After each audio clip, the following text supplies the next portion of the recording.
night is still. The desert air is cool.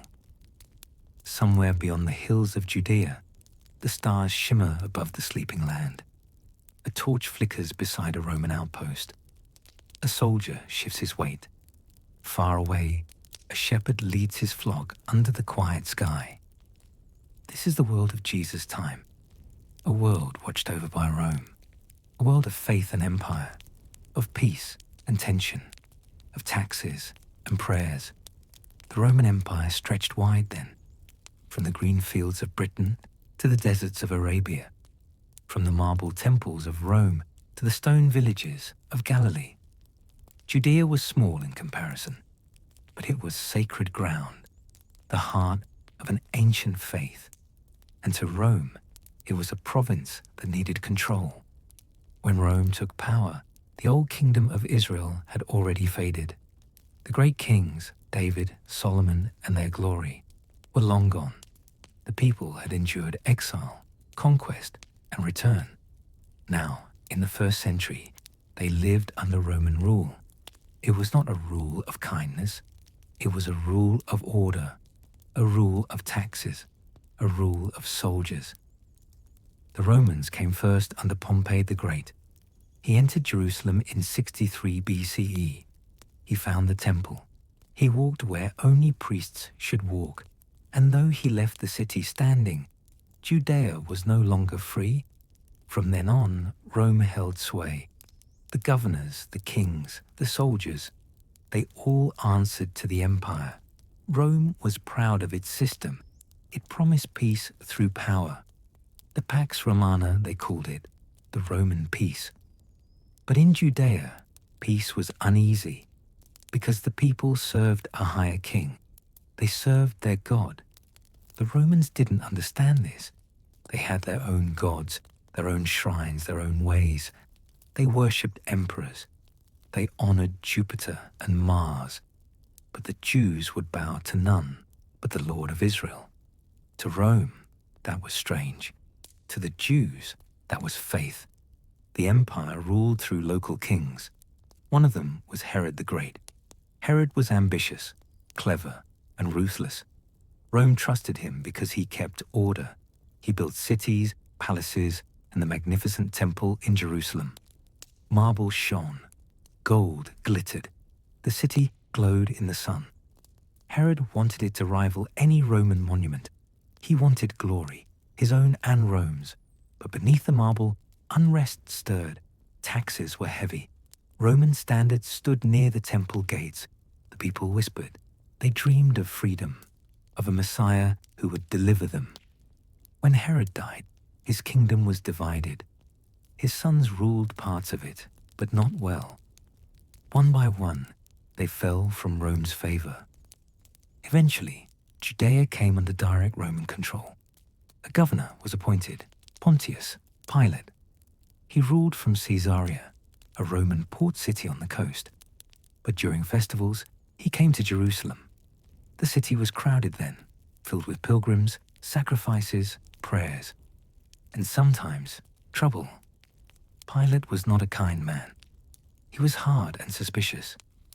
He brought Roman shields into the city. He used temple funds for his own projects. When the people protested, he sent soldiers into the crowds. Blood stained the streets of Jerusalem. Still, Rome called it peace. Everywhere in Judea, Rome's shadow stretched. Roads were built. Coins bore the emperor's face. Soldiers patrolled the highways. And the people worked, traded, and paid their tribute. Every denarius reminded them who ruled the world. For ordinary people, life went on. Farmers plowed their fields. Fishermen cast their nets into the Sea of Galilee. Women drew water from stone wells. Children played in narrow lanes.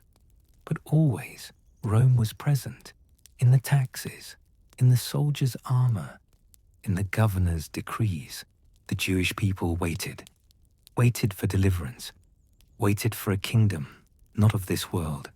Prophets had spoken of it, priests prayed for it, and in small villages, whispers grew, whispers of hope. One of those villages was Nazareth, a quiet place. Stone homes, olive trees, dusty roads leading nowhere important. But there, a child was growing. A child who would walk among both the humble and the powerful. A child who would speak words Rome could not silence. His name was Jesus. He lived under Roman rule. He saw the banners, the coins, the fear. He heard the stories of rebellion. He saw the burden on his people's faces. He knew how heavy Rome's hand was. But his message was not rebellion. It was peace. A peace deeper than empire. A peace of the heart. Still, his words were dangerous, because Rome feared voices that moved the people, and the temple leaders feared Rome. Between empire and faith, Jesus walked a narrow road. The Romans collected taxes through local men called publicans. They were despised because they took money not for God, but for Caesar. Even more, they often took more than was due. To be a tax collector was to be seen as a sinner, a traitor. Yet Jesus spoke to them. He ate with them. He saw in them what others did not. That even under Rome, even in corruption, grace could still be found. The empire tolerated many gods, many peoples, but not disobedience. Rebellion was crushed. Uprisings burned out in blood. The Romans valued order above mercy, and in that order, Judea often suffered. The people longed for a savior. Some expected a warrior, someone to drive out Rome with sword and fire. But Jesus preached love for enemies, kindness to the oppressor. It was not what many wanted to hear, but it was what the world needed to hear. Rome's presence could be felt in every stone street, in every courtroom, in every crucifixion. The cross itself was Roman, a symbol of power, of punishment, of fear. To die on a cross was to die as a warning to others. And yet, it was upon a Roman cross that the story of redemption unfolded.